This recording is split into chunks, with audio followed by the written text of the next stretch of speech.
Huh?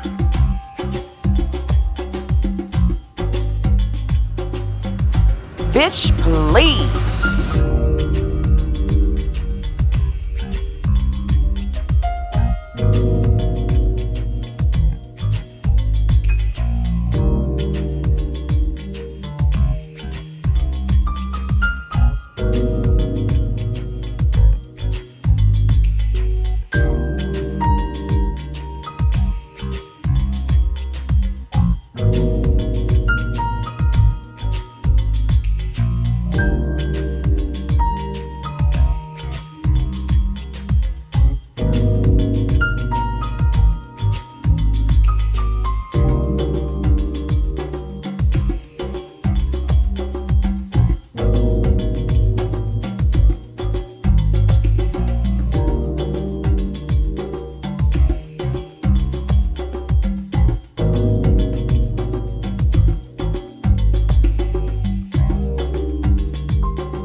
Good morning, freaks.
All right, court will call 20 CR 1358, People versus Letecia Stauch. Record should reflect the jury's not present in the courtroom. Yesterday, when we took our break,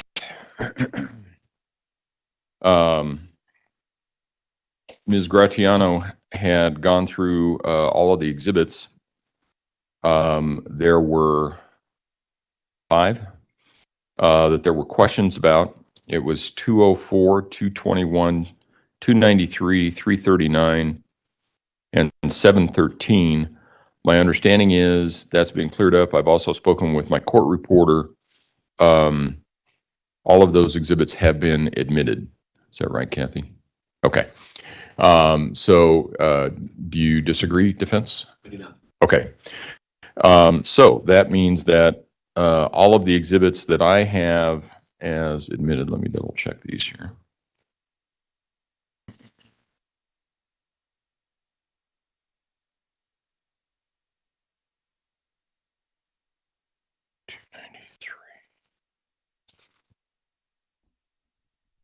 Hey, which character is this? A straight hair look. Oh boy. We got somebody else today, everybody.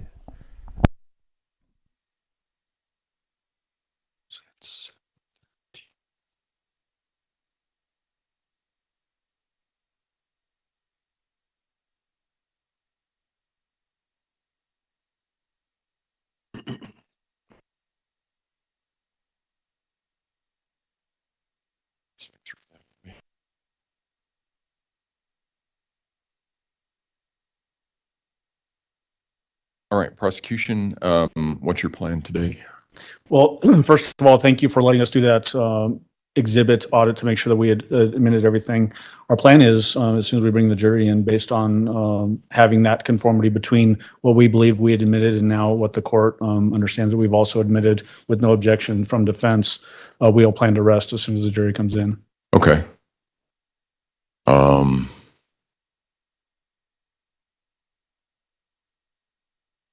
Who are you calling first? Oh, sure. Hold on just a second.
I don't think there's any audio at this point. But don't forget, everybody, if you'd like to help support the channel today on these long streams, you can always attempt to get the taco stomp working. I've got a mouth guard in right now. But yeah, we'll see. Who knows if it works or not.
Taco dancer.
Okay.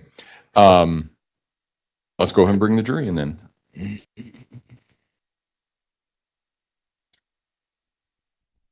Not sure what the deal is with these cameras. They're whacked out. I mean, look how low everybody is on the screen. I mean, like Letecia's right at the very bottom. Anyways, we'll get the taco stomp working. Right? I'll have to do some testing and stuff during the show. I'm not sure how audio works, but the video doesn't come over. Pretty weird.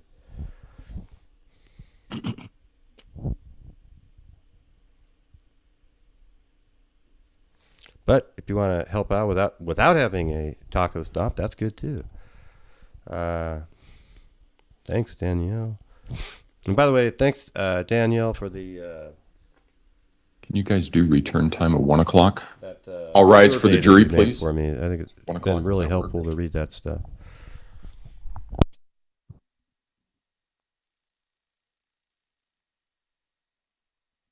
God, I thought he was going to kiss her on the cheek, for God's sakes. Did you see that?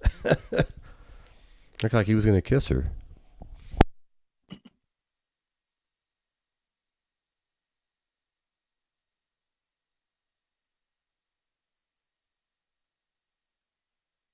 Thank you. You may all be seated. Court will recall 20 CR 1358, People versus Letecia Stauch. Record should reflect the jury has returned to the courtroom. Good morning, ladies and gentlemen. Morning. It's a little better here today. Working on splitting that difference thing seems to be helping out a little bit. Let's hope it stays that way. Again, has anything occurred since we were last together that causes any of you to believe you could not continue to serve as a fair and impartial juror in this case? If so, please raise your hand. Well, yes, Judge. Just look. No response. All right. With that, when we took our break yesterday, we were still in the midst of the prosecution's case in chief. Mr. Allen, call your next witness, please. Thank you, Your Honor. With Kevin Clark's testimony yesterday, that concludes the state's evidence, and so we would rest our case at this time. All right, ladies and gentlemen, what that means is the prosecution has presented all of the evidence which it has decided to present in this case to prove all of the charges against the defendant beyond a reasonable doubt. At this point in time, the defense has the opportunity, but not an obligation, to call witnesses. I want to remind you that the defense does not have to present any evidence or call any witnesses. With that, does the defense have any witnesses it intends to call? We do, Your Honor. All right. Do we know who? Your Honor, we'd like to call Dr. Rhonda Niederhauser. All right.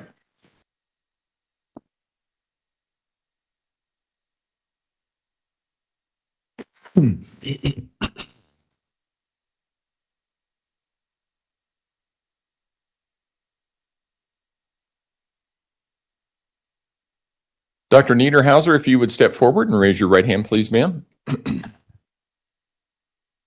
Come a little closer. Oh, just go right there and face the judge. Sure. It's okay.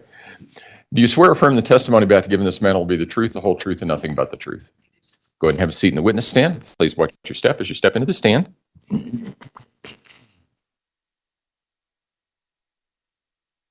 Good morning. Good morning. Could you please state your full name and spell your last name for Sure. the court reporter who's seated right in front of you? It's Rhonda, Ronda. And you need my middle name too? Last name's fine. Okay. Niederhauser, Niederhauser. How are you employed? So I work at Fort Carson, I work at Evans Army Medical Hospital, and I work in Ivy Medical Clinic. It's a primary care clinic office. Okay. And I'm a clinical psychologist. Okay. And what is your education? I have a doctorate degree, PhD in clinical psychology, and then I have a postdoctoral master's in clinical psychopharmacology. Okay. And is this your full-time job at Evans Hospital on Fort Carson? Yes, sir, it is. Okay. And you work at a primary care clinic? I do, yes. Okay. Do you exclusively or primarily treat people that have mental health or I see mental all conditions? kinds of different things. I would say the primary is people with depression, anxiety, adjustment disorder. I work mostly with the dependents of military spouse or military service people. And then I work with veterans and their family members as well. Do you do active duty soldiers as well? Occasionally, our clinic is primarily for the dependents, veterans Okay. and their dependents. Yeah. All right. Occasionally, there'll be a mom that brings her kid in and has some postpartum depression or anxiety, and I'll see them. But we have other clinics that will take care of the active duty service members. How long have you been at Evans Hospital? 10 years. 10 years. And how long have you been a practicing clinical psychologist? Since 2000. 2000. 23 years. All right. So in December of 2019, did you meet with a Letecia Stauch? Yes, I did. Okay. And is this Miss Stauch seated at the table, as you recall? Yes, it is. Okay. And what day did you meet with her? I don't have that. Okay. But from memory, based on the records I reviewed, I think it's December 5th and also December 13th. Okay. All right. And what did you meet with her about? So she came in to see her primary care doc first, and that's kind of what I do. I'm a clinical psychologist, but I work as a behavioral health consultant. So my job is to work with the primary care docs to see what care somebody may need. So do they just need brief intervention? Do they need ongoing counseling? Do they just need medications? Kind of get them to the right place. So she originally came in to see her primary care doc.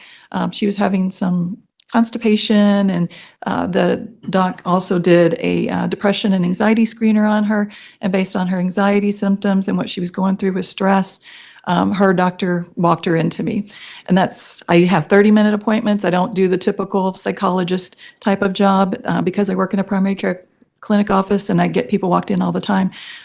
So she was walked in for me for stressors with her work, and she was having some anxiety symptoms. Okay. So she went to see her primary care doctor back in December 2019. Correct. And your understanding is the primary care doctor thought that it would benefit her to come and meet with you, a clinical psychologist. That's correct. Okay. And how long did you talk to Ms. Stauch? Was it the full 30 minutes? Or I documented it was 30 minutes. I didn't have a timer on it, and I can't tell from 4 years ago. So I'm sorry. okay. And what was your diagnosis, or did you make a diagnosis? It was anxiety, generalized anxiety disorder. Okay.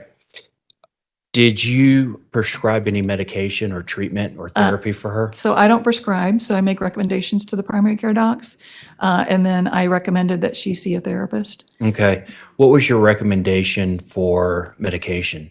Hydroxyzine. Hydroxyzine? She had said that she had tried other medications in the past, and she wasn't having depressive symptoms. It was more anxiety, and she was having trouble sleeping. And hydroxyzine is an antihistamine. It's like Benadryl. It's what you can get over the counter, which is in Tylenol PM, that can make people sleepy. But Benadryl's never been a medication that helps people with anxiety. Hydroxyzine, we found, can help with anxiety and can help with sleep. Okay. And that's what I had recommended. Was she ever prescribed lorazepam by you or anybody else that you're aware of? I don't remember. Okay. Did you discuss stress and anxiety that she was having from her work as a teacher? Yes. So she had told me that somebody at her work was being harassed and that she stood up for that person. I don't know what kind of witness she was to them, but because she was a witness, she felt like she was being harassed. Okay. And at some point, you provided a letter dated December 15th, 2019. There's also a letter dated December 15th, 2019 that has your name and everything, but there's not actually a signature. Do you recall that letter? I do. Do you want me to speak to both letters? No, just the latter one. Yeah. The second letter, so I saw Ms. Stauch on the 13th of December. And at that time, she was doing better. She had decided that she was going to quit that job and she was going to go in another school district. She was going to look for a teaching job in another school district. And because she had made that decision, I think some of her anxiety was relieved. In fact, when I did it's called a behavioral health measure 20. So it measures all kinds of different things, including anxiety. Her symptoms had gone down. And I think that was mainly because of making that decision to leave that job. So she left, And then I got an email from her that she apparently had talked to her work, her boss, whatever the case may be. And they told her that they wouldn't allow her to quit because she was on a contract. And if she wanted to resign, she'd have to have a letter from her doctor indicating that it was recommended. And so that was the letter that I had written, was that I recommended that she be able to resign from her position based on her anxiety symptoms. Okay. And then I you- sent the letter. I'll finish. Oh, I'm sorry. And you had, Wait. Let's stop both of them. I know it's hard for you because everybody comes in, number one, they're nervous. Sure. And they may not have done this before, but the court reporter is taking down everything we say as we say it. Sure. That's important for one thing. It's easier for her to take things down if only one of you is talking at a time. It's also easier if you speak slower. Okay. She'll appreciate that. Okay. So let's try again. and you provided Ms. Stauch a copy of the letter where you recommended that she step down from her current teaching position. Correct. Okay. Did you provide that a written copy to her? Or did you send it via text, electronic, email? I sent it by email. I sent her a draft of the letter. Okay. Which means basically I didn't sign it. I sent her the draft so she would be able to read it and see if she felt like it was sufficient, if I was not putting in too much information or if I was putting in not enough information. So I sent that letter, the draft of the letter, to her. The therapy that you recommended that she start, what type of therapy are we talking about? It just would have been individual Talk therapy Yes. with a psychologist or psychiatrist? therapist, yes. Okay. After December 2019, did you have any more contact with Ms. Stauch? No, I did not. Okay. Can I have just a second, Your Honor? You may. That's all I had. Thank you, doctor. Cross-examination. Thank you, Ron. I apologize, everybody. I'm nervous. Would it surprise you you're not the first person that's been nervous on the witness stand? I was hoping I wasn't the only one. Everybody feels it. Don't worry Okay. about it. Okay. So, Dr. Niederhauser, I think you said you've been a clinical psychologist since 2000. Is that right? That's correct. When you see a patient like you did with this particular defendant, what kind of things do you have access to? Their report, of course, we do scales. We do a depression scale, which is called the Patient Health Questionnaire 9, and it gets the main symptoms of depression. We also do what's called a generalized anxiety disorder questionnaire. It's called a GAD-7. And so we have access to that, to give that to people. The second appointment, we do a behavioral health measure 20. The only reason that they did that one is the first one was with her PCM, and the primary care docs provide those questionnaires. I'll also provide it if the docs have not provided it, if they walk in to see me. But the behavioral health measure, when somebody has an official appointment with me, they're filling that out in the waiting room, and then they bring it to me. That's what the government wants me, the military wants me to have people fill out. I Government, like and the other two forms better, but that's what they have us fill out. government and the regulations, right? Yes, yes, military, yes, Do you get a description of symptoms from the patient? I do. You agree that this particular patient, the defendant, endorsed that she had sleeping problems, I do, that she was feeling tired, yes. that she was having trouble concentrating, Yes, I believe so. and that she had moderate level of anxiety. That's correct. And then that she also, though, denied any suicidal ideation. That's correct. What does suicidal ideation mean? Where she wants to kill herself. She also denied any homicidal ideation. That's correct. She denied any intent or plan to commit either suicide or homicide as well. That's correct. And that was on December 5th, correct? Correct. Did that hold true on the second date, on December 13th? It did. Here's to psychotherapists, but most importantly, the one who helped Bob listen to yesterday, and that's my fab movie. 2. She cited as Hashtag the 96. factors of her psychological issues as the stress at work, correct? That's correct. And that she was trying to quit that job, That's correct. and that she wanted a letter from you to be able to quit that job. That's correct. Did you consider the option that she might be manipulating her visit with you to get a letter to present to work? I did not. That's not typically how we Okay. we operate. We trust the people that come in to see us. I would not be a good psychologist if I cross-examined every person that came in Sure. and said, I don't believe you. So that's how a therapeutic relationship works, is you have to trust the person that's coming in to talk to you. Did you note in your notes on this from December 5th that there was no disorientation observed? That's correct. She knew where she was, who she was, Why is that important? situation. It's important because you have to know who you are, where you're at, what's going on. And she had no problems there. No, not at all. She also was not exhibiting any hallucinations, correct? That's correct. Her memory was not impaired. That's correct. Even remote memory was not impaired. Correct. And more significantly, recent memory was not impaired. That's correct. Judgment was also not impaired. That's correct. Speech was normal. Correct. Rate of speech was normal. Correct. Didn't seem to be pressured in her speech. Correct. Tone was not abnormal. It was not monotone or any other abnormality. Correct. And volume was normal. Yes, And in fact, you noted no language abnormalities were demonstrated at all. that's correct. You also went through her thought processes, correct? Correct. They were not impaired. Correct. In fact, you noted that they were linear, logical, and goal-directed, correct? Correct. You also evaluated her for connectedness, correct? I'm sorry, what? Connectedness. Do you remember that? I don't know what. Okay, there's a note in your report that said evaluation of connectedness showed no deficiency. Correct. What does that mean? So I think what you're referring to, and this has been like an old note, so I don't have access to it. But I think that it refers to how you connect to other people. And I didn't see any problems with her connecting to me. And she had connections to other people, her family. Okay. And just so you're aware, I know that you're nervous. It's okay to be nervous, like I was talking about at the beginning. If you can't remember, and it would be helpful for you to review your report. If you tell me that you can't remember and it would be helpful, I can show you your report Okay. and then you can review it, okay? Okay. That's a standard thing that we do with lots of witnesses. Sure. You noted that her insight was intact. Right. What does that mean, insight being intact? She recognizes what's going on with her. She has insight that she has anxiety, that kind of thing. And you also noted that she was not having any delusions. Correct.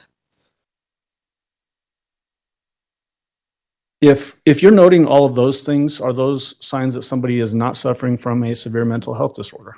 Your Honor, we approach. No, if you have an objection, state it. Honor, I don't believe this witness is allowed to.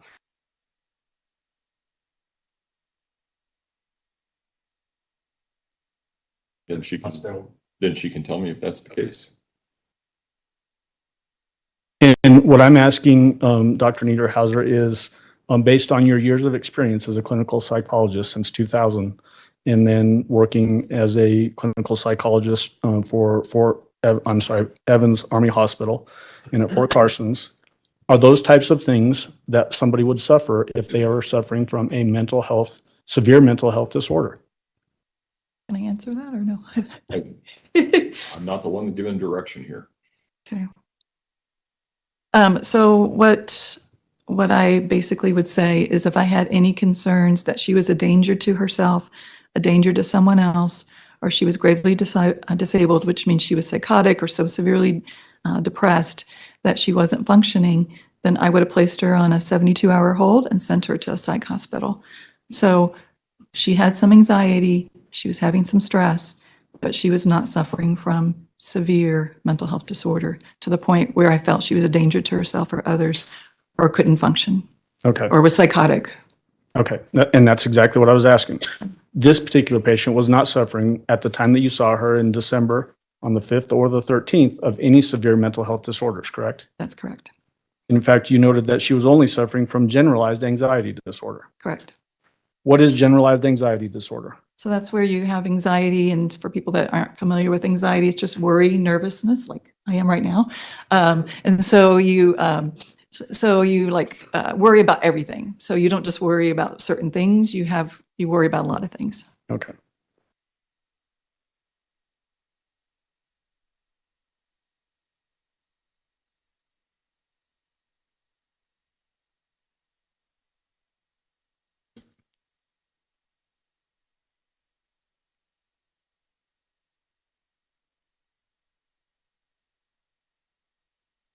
On December 13th, you went through the same sort of neurological assessment of the defendant, correct? Correct. You noted that there was no disorientation observed, Correct. that she was oriented to place, person, time, and situation, Correct. that she was not suffering from any hallucinations, That's correct. that her memory was unimpaired, That's correct. and that remote memory was not impaired. Correct. Recent memory also not impaired. Correct.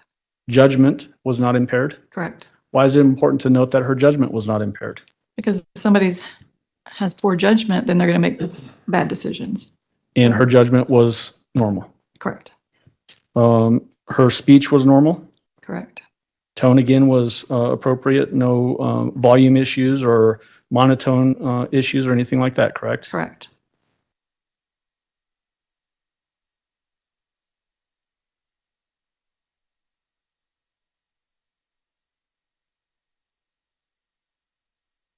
And then you noted on that same day, December 15th, that last time that you had evaluation with this defendant, that she was still only suffering from generalized anxiety disorder. Correct.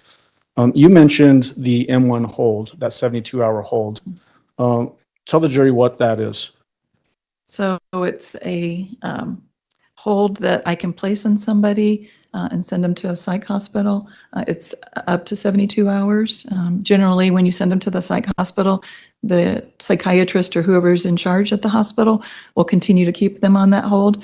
The reason we place somebody on a 72-hour hold is because they're a danger to themselves, they're a danger to someone else, or they're gravely disabled, like I was saying before. So they're so psychotic that they don't know who they are, what they're doing, or some people are so severely depressed that they're not eating, they're not taking care of themselves, they're not functioning.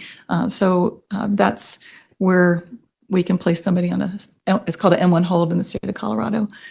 And during your career as a clinical psychologist, have you ever dealt with somebody that you had to put on an M1 hold?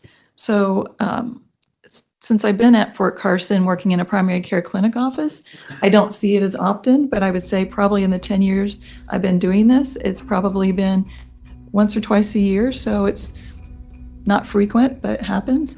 Prior to this, my job was as a mental health evaluator at Memorial Hospital for 5 years, and that's exactly what I did. People would be brought into the emergency room to make a determination if they were a danger to themselves or others or gravely disabled. And so I put people on M1 holds or emergency commitments. Emergency commitment is same thing, except you're under the influence of alcohol or drugs. And the emergency commitment, you would send them to detox, and that's a 5-day hold. And so I had a lot of experience of working in emergency situations and placing people on M1 holds or emergency commitments prior to working at Evans for 10 years. As a professional and as an expert in clinical psychology, do you feel comfortable doing that if you're seeing the signs that would be appropriate for a placement on an M1 hold? Yes. Did you see anything about this defendant on either December dates of 2019 that caused you to have any concern that she was a danger to herself or to anyone else? No, I did not. Okay. May I have just 1 minute? You may.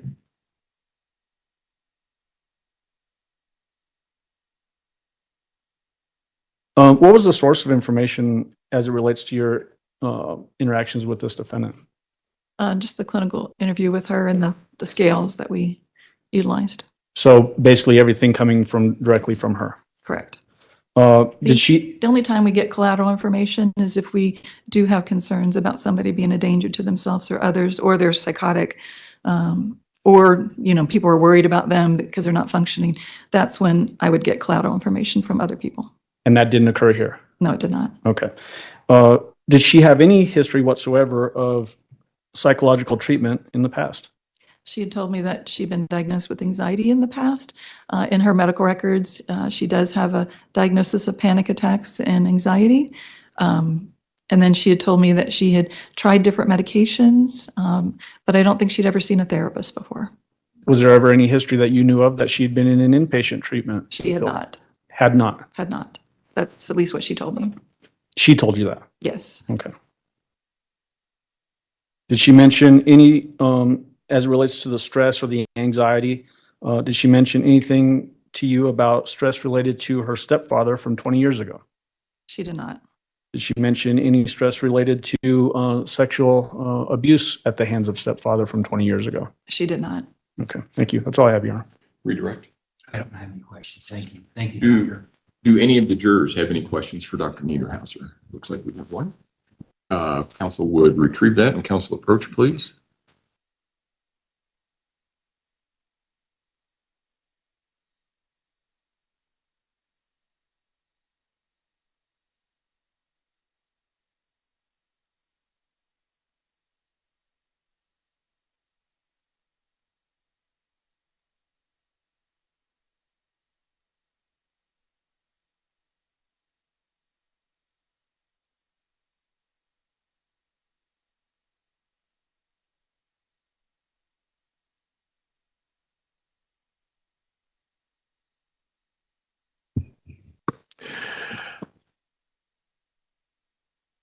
All right. Dr. Niederhauser, did you or the defendant set the second appointment on December 13th?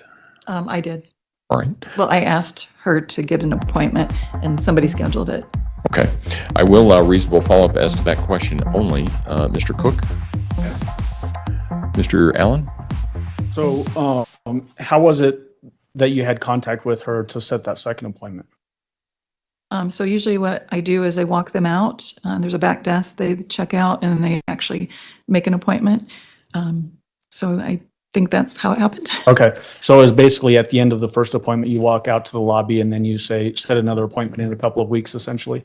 That's correct. And why did you have to do that for this particular person? I typically do that as just a normal routine because I want to make sure that I don't do the ongoing therapy, but I want to make sure that I'm following up with patients and making sure that they're getting the help that they need. And so that's why I set it up. And then she did get prescribed that hydroxyzine. And so I wanted to follow up with her and make sure that how she was doing on that medication. So this was only in response to just you wanting to make sure that what you were recommending was working and to follow up, not because you had some concerns about severe mental health disorder. That's correct. Okay, that's all I have. Thank you. All right. Thank you, Dr. Niederhauser. You may step down.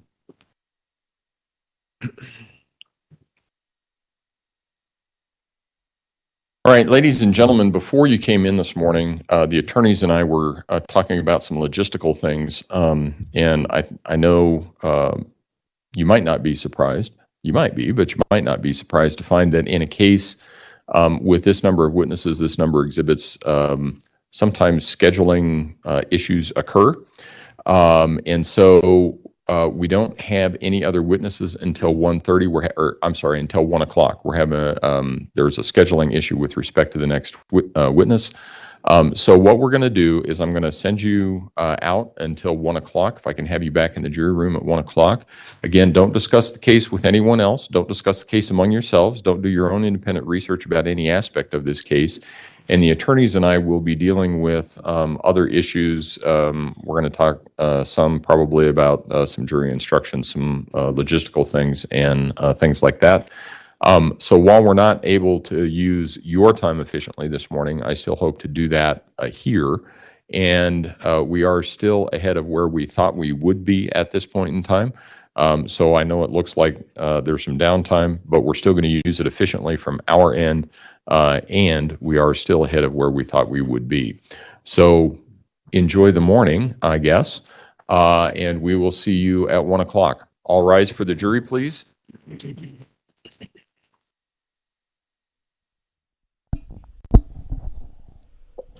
Now I can go get that Coke I wanted. Yeah, these, it's amazing. Yeah. What do they do? Sit around for, they have 2.5 hours to just, actually 3.5 hours. This is crazy. What do you guys want me to do? I mean, I can just let the stream run, but I mean, it's just blank for 3.5 hours. Thank you. You may all be seated. Record should reflect the jury has left the courtroom.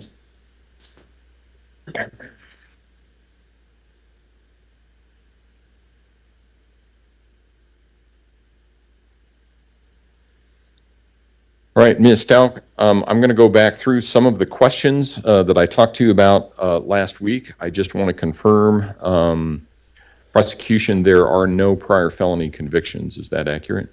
Correct, Judge. There were some prior felony arrests, but they were not convictions. Okay. All right. And Ms. Stauch, how old are you? And we've talked a little bit about your education. You have a bachelor's degree, a master's degree, and a doctorate degree. Do I have that right?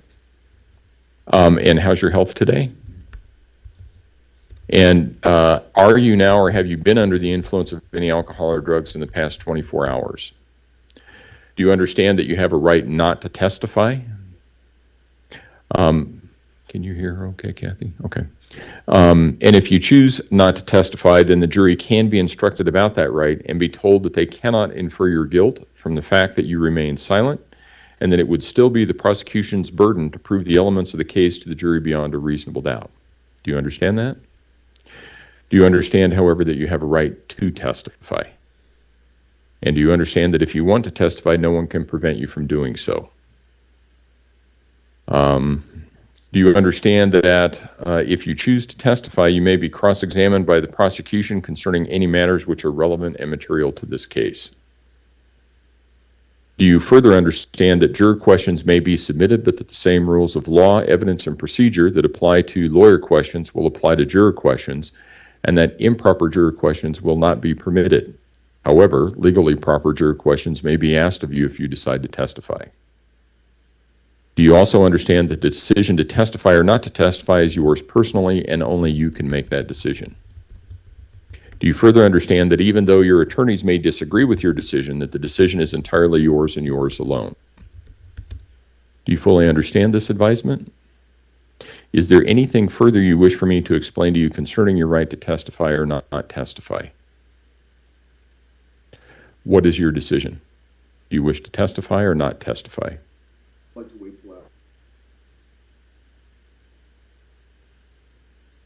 All right, we'll wait until Dr. Lewis has concluded her testimony, and we will see where we are then. And we'll go from there. In the meantime,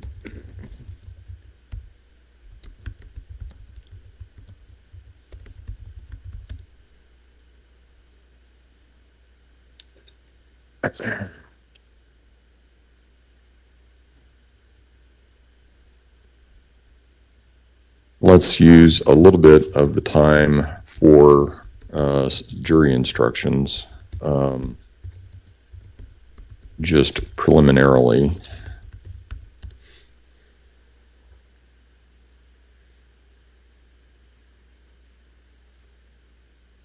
I'm going to take out the instruction regarding discrediting by conviction of a felony. We've not had anybody. The instruction regarding expert, I think, is missing some language. I have to look at it. It looks like it's missing some language, so I just need to look at it. And then, Mr. Tellini, do you have a theory of defense? Are you intending to submit one? Okay, so, all right. And do you have any objections to the instructions that have been tendered by the prosecution?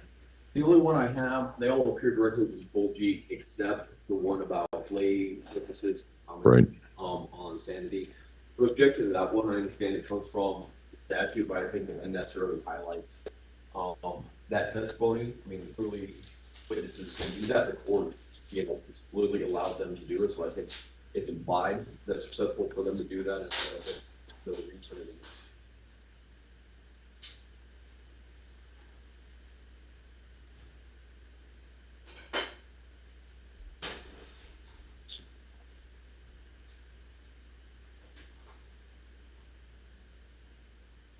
Mr. Allen? Mr. Young? Yes, good morning, Your Honor. Not prepared to give you case law on this particular issue this time, so I'd like to reserve argument until I find the case that addresses this issue. Okay. Obviously, there's a statute right on point that allows that to happen, which is 16.8.109. The jury has heard that type of testimony. Defense has objected in front of the jury to that type of testimony. Therefore, the people feel it's necessary to give them an instruction of law with regards to layperson testimony. The wording of that instruction is, I believe I used that particular instruction in another homicide case where insanity was an issue. I just can't recall what case I got that from. And so I'll be able to get that to the court this afternoon. Okay. Of course, the defense has an alternative instruction that they'd like to provide. We're more than welcome to look at it. Well, I'm looking at 168109. This issue came up earlier, I think, in response to Mr. Grusing's testimony. Stauch, so he was just under arrest. All the waiver presence for the. Okay. All right.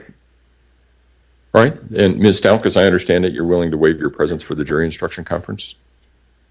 Okay.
Covered it.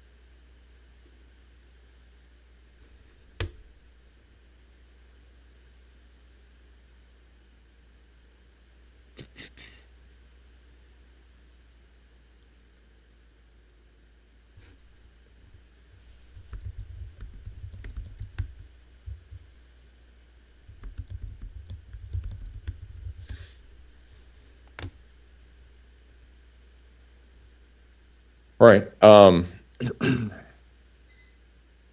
I'm looking at 168109, and as I was about to say, I think that the instruction as submitted, I'm not sure I'm going to give it in the form that it's in light of get the citation for you here. I know the case is People versus Dunlap, but I can't remember the citation offhand.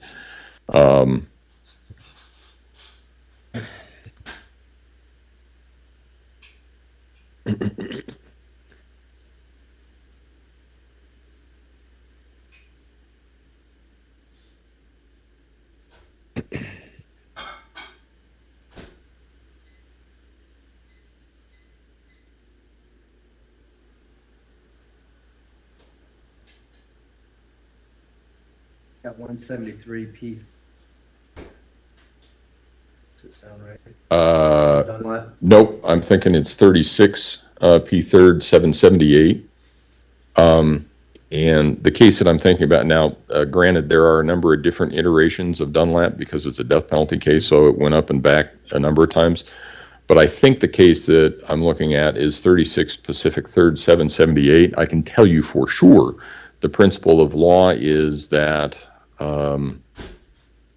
it was reversed because the language in the instruction that was given by the court did not specifically track the language in the death penalty statute. And so I think the closer that language in an instruction tracks the actual language in the statute, I think the better we are. I do think, and I am inclined to give such an instruction in part because it's warranted by the law, and in part because there has been some testimony regarding, from lay witnesses, regarding their impressions about Ms. Stauch's mental status at any particular time. And so I think that the jury should be advised that they can, whether they give way to that or not is up to them, but I think that they should be advised that it's proper to consider that and take that into consideration.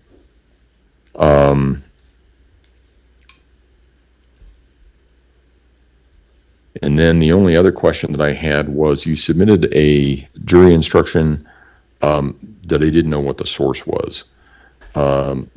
It says the question of the defendant's sanity or insanity has reference to her mental condition at the time of the alleged acts, the condition of the defendant's mind previous to the act charged, and since that time may be considered only to aid you in determining her sanity or insanity at the time of the acts charged.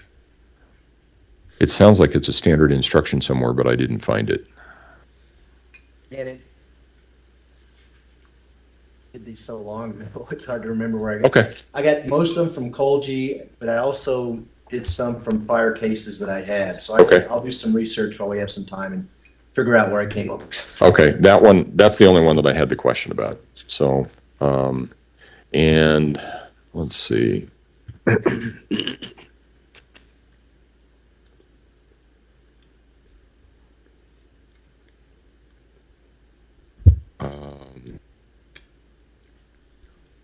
Is there anything else that we need to address prior to Dr. Lewis's testimony at 1 o'clock? Mr. Young? Besides what we talked about yesterday, that's the only concern I have. Well, let's talk about that because she's going to be here at 1 o'clock. So what is it that you are requesting? That the court remind her that she's not to get into the substance of her meeting on Sunday for 3 hours with the defendant and. Okay. All right. Okay. Mr. Tellini? She does in the evaluation dig diagnosed with a possible traumatic brain injury and reference earlier hospitalizations in the report that was provided before. Can you show me where that was? Yeah. That's in there. I just remember reading that as well. I remember reading it. I just can't remember which report, whether it was hers or someone else's. I didn't recall it as I was looking at it in hers. So what page are you looking at, Mr. Tilley? I see the diagnosis of the traumatic brain injury by history, but I didn't see where she mentioned. Yesterday we were talking about a softball incident, and I didn't see that mentioned.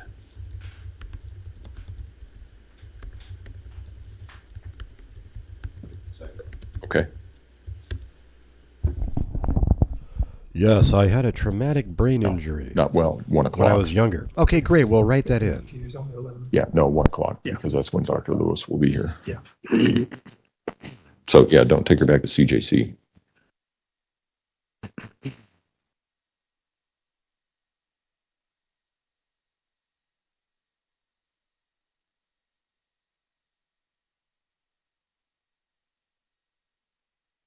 Yeah, so on the preliminary report, The preliminary, okay. yes, on the third page, Third page.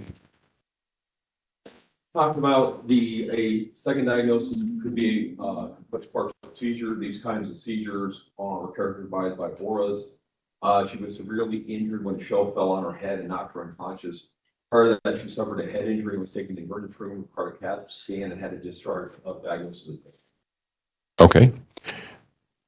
Mr. Young? It wasn't about a softball, obviously, injury.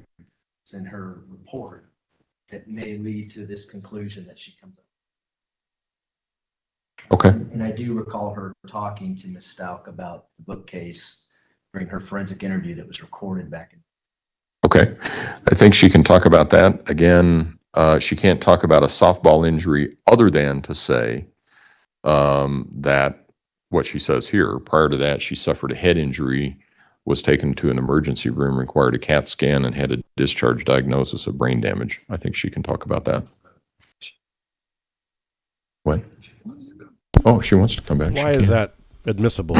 Where's the proof? Is there a doctor's record of that? Other than that, is there anything else that we need to take up? Nothing from the people. Defense? Okay. All right. We'll see everybody at 1 o'clock then. And I will tell you that even if we finished early today, we're not going to do closings tomorrow. I think it's fair to give everybody some time to get things together. So the earliest that I would anticipate closings would be Friday. I just think everybody needs to have some time to put all of their thoughts together. So, all right. We'll be in recess then.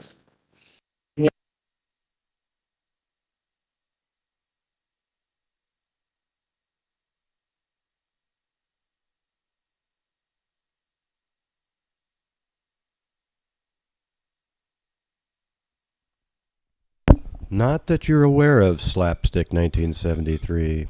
Not that you're aware of. Wow. How can she even get up and claim that she was given that diagnosis without the actual doctor, incident report, like the evaluation? What a joke. Anyways, do you want me to just leave this up for you guys? I mean, man, that's going to be 3 hours and 15 minutes of nothingness.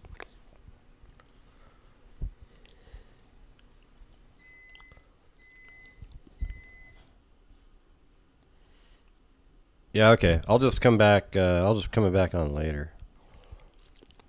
I'll come back on at 11:45. All right. God, what a stupid waste of time.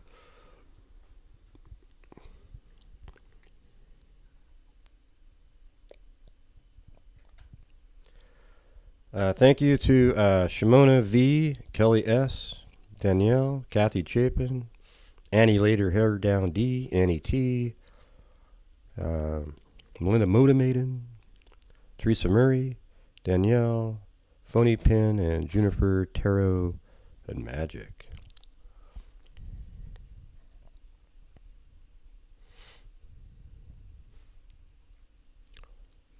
So, so I guess after their witness comes up, that's when she's going to decide if Letecia's going to decide if she wants to take the stand. I'm still kind of leaning that direction, but I think it's slightly less likely now because they kind of want to just see how that goes. We'll see. No, she didn't say. I think she's going to decide after their witnesses come up. It's going to be interesting if they don't bring up any single character witness, a person out there, then the jury would, if I was on the jury, I'd just go, this lady's full of shit. That means there isn't one person in her entire life that remembers her being Maria or any of these other people. You get what I'm saying? If they go straight to the psychologist, which it sounds like next, their big gun, that means, she's full of shit anyways, right? But if this technically, it proves it, right? Where are any people that remember any of these other characters?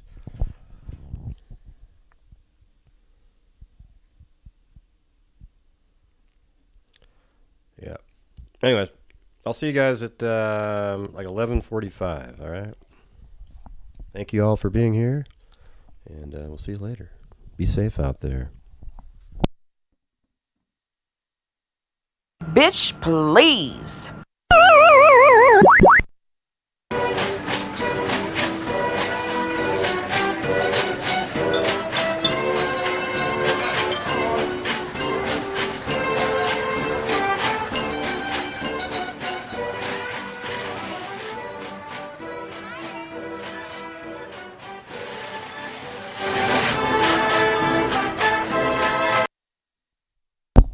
Oh, Danielle, are you still there? I'll tell you what correct means. Correct.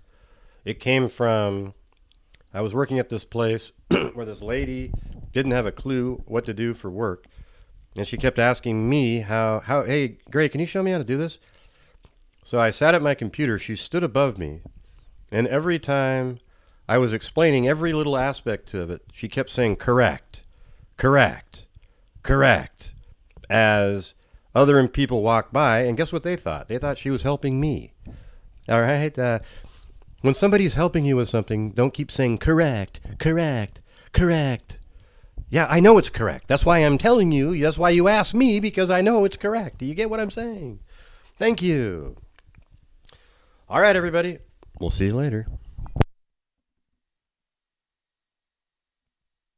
By the way, I absolutely get triggered by that.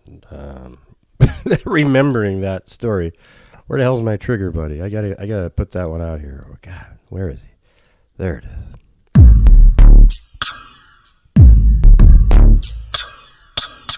Correct. Correct. On Trigger Bunny, I'm not funny. Even when it's sunny.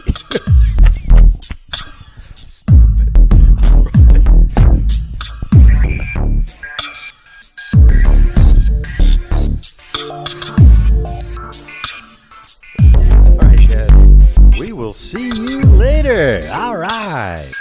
I am feeling a little bit better today, but my nose and everything still sounds the same.